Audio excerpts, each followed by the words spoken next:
मैं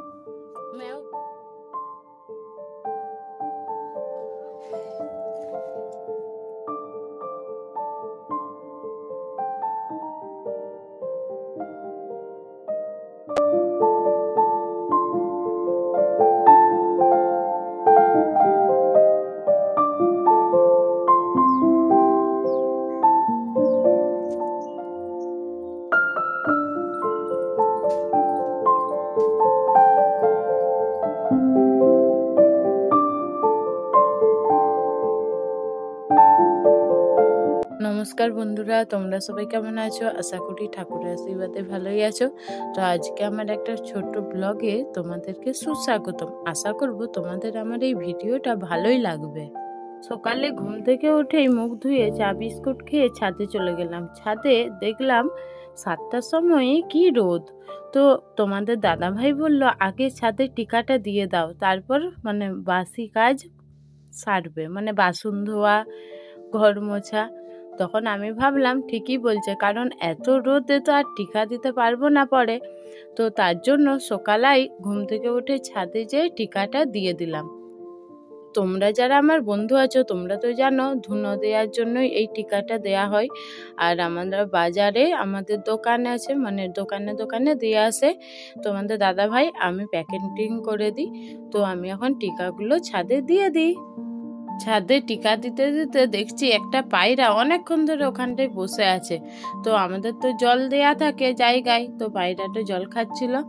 আর এখানে বেলি ফুলগুলো এত সুন্দর হয়েছে, ছাদে উঠতেই চারিদিকে বেলি ফুলের সুগন্ধে গোটা ছাদটা ভরে গেছে।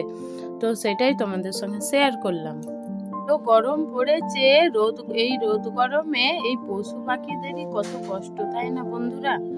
তো আমরা তো ছাদে জল দিয়ে রাখি, আর এই পায়রাগুলো জল খেতে আসে, আর আমার দেখে কি মায়া লাগে। মনে হয় রোদে রোদে ওরাও ঘুরছে, ওদেরও কি অসুবিধা হয়নি? তবুও হয়। তো রোদ জল ঝড় অতিরিক্ত কোনো কিছুই ভালো নয়, তাই না বন্ধুরা?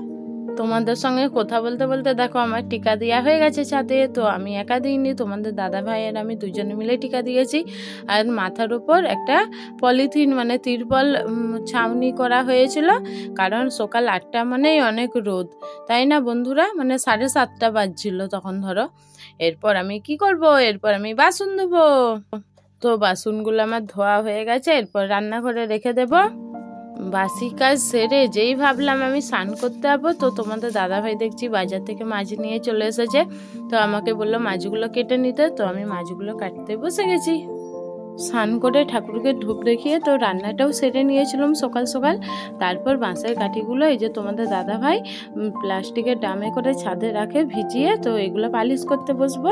তো সেইগুলোই তোমাদের সঙ্গে শেয়ার করলাম। তোমরা তো জানো আমাদের রং তুলির ব্যবসা আছে, রং তুলি দেওয়ার। হ্যাঁ, আর কি রান্না করেছি দেখো, মাছের ঝাল করেছি, মাশরুম কষা করেছি, আর সজনে ডাঁটা দিয়ে কুমড়োর তরকারি, আর এঁচড়ের একটু মাখা মাখা তরকারি করেছি। তো ভাত খেতে তো বসেছি। এবারে আইসক্রিম না আনলে আমার ভালো লাগে না। তো তোমাদের দাদাভাই ফ্রিজে আইসক্রিম এনে রেখেছে, তো সেই আইসক্রিম নিলাম। তো যা গরম পড়েছে তাই আইসক্রিম দিয়েই ভাত খাচ্ছি। আমার তো খুব ভালো লাগে আইসক্রিম দিয়ে ভাত খেতে। দুপুরে একটু ঘুমিয়ে পড়েছিলাম, তারপর ঘুম থেকে উঠে ছাদে দেখছি টিকাগুলো ছোড়াছড়ি। কেন বলো তো? আমার আগে তোমাদের দাদাভাই ছাদে উঠে টিকাগুলোকে তুলে নিচ্ছে। তো এই যে রোদটা এখনো কমেনি। এখন কটা বাজে জানো? এখন সন্ধে 5:30 বাজতে যায়। শীতকাল হলে তো এখন চারিদিকে অন্ধকার হয়ে যেত, কিন্তু এখন গরমকাল বলে একবার রোদটা দেখো তোমরা, মনে হবে যেমন এই বিকেল 3টা বাজছে। তারপর এই যে আমাদের বাড়ির কুটুম এখন কোথা থেকে চলে আসলো। তো খাবার টাইম হলে দুপুরবেলা, আর মাছ ভাজার সময় হলেই মাছ ভাজার গন্ধে কোথা থেকে চলে আসবে, দাও দাও করবে। এমন ম্যাও ম্যাও করবে, মনে হবে যেমন বলছে দাও দাও। তো প্রথমে তো আমাকে ভয় করতো, এখন বুঝে নিয়েছে যে আমরা ভালোবাসি ওকে, তাই গায়ে হাত বুলাতে দিচ্ছে। আর এগুলো কি বলো তো বন্ধুরা? এগুলো হচ্ছে দেখে মনে হবে কাঁচ ভাঙা, তাই না? তো কাঁচ ভাঙাই আজকে ভাজবো, চলো তোমাদেরকে দেখাচ্ছি। তো এই যে কড়াইতে দিতে দেখো কাঁচ ভাঙাগুলো কেমন সাবুর পাঁপড়ের মতন হয়ে গেছে। তাহলেই বুঝতে পারছো তোমরা ওগুলো কি। ওগুলো সাবুর পাঁপড়। তোমাদের কাছে আমার এই ভিডিওটা যদি ভালো লেগে থাকে একটি লাইক দিতে পারো, তাহলে আমি খুব আনন্দিত হব। আর এই যে পাঁপড় ভাজা হয়ে গেল, সাবুর পাঁপড়। তোমাদের দাদাভাই মাশরুমের প্যাকেট করছে, তো সেটাই তোমাদের সঙ্গে শেয়ার করলাম।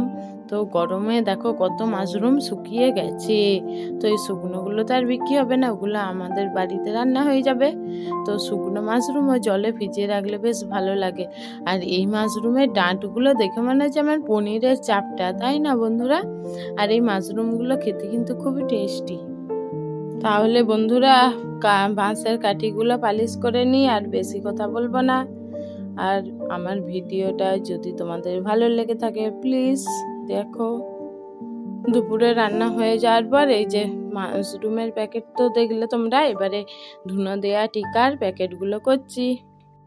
পলিথিনে তো ভরে নিয়েছি, এরপর ওজনটা করে নিই।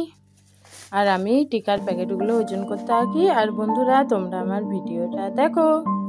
সকাল থেকে মনে নাই, সন্ধেবেলা মনে পড়ছে, তো ভুলে গিয়েছিলাম, তাই এখন জল নিয়ে নিচ্ছি একটা বাকেটে। কেন বলো তো বাকেটে জলটা নিচ্ছি? তো দেখতে থাকো তাহলে বুঝতে পারবে। হ্যাঁ, একটা দিদিভাই আমাকে বলেছে বালতিতে জল নিয়ে কিছুটা পরিমাণ লবণ দিয়ে কি করব বলো তো? লবণ তো দিয়ে দিলাম, সবটাই দিয়েছি। তারপর জলটাকে একটু গুলিয়ে নিয়ে এই যে এই কাপড়টা দেখছো পয়লা বৈশাখে কেড়েছি, মানে পয়লা বৈশাখে এই নতুন কাপড়টা পরেছিলাম। তো এটা তো এত খড়খড়ে, তো গরমে তো আর পরা যাবে না, খড়খড়ে কাপড়, তাই এটা একটু জলে ভিজিয়ে রেখে দেবো। সারা রাত জলে ভিজবে, সকালে কেচে নিলেই হচ্ছে। তো এটা রঙের বালতি ছিল, তো রঙের বালতিতেই কাপড়টা ভিজিয়ে দিলাম। তো লবণ দিয়ে কাপড় ভিজিয়ে কখনো রাখিনি, তবে আমাকে একজন বলেছে বলে রাখলাম, দেখি কি হয়।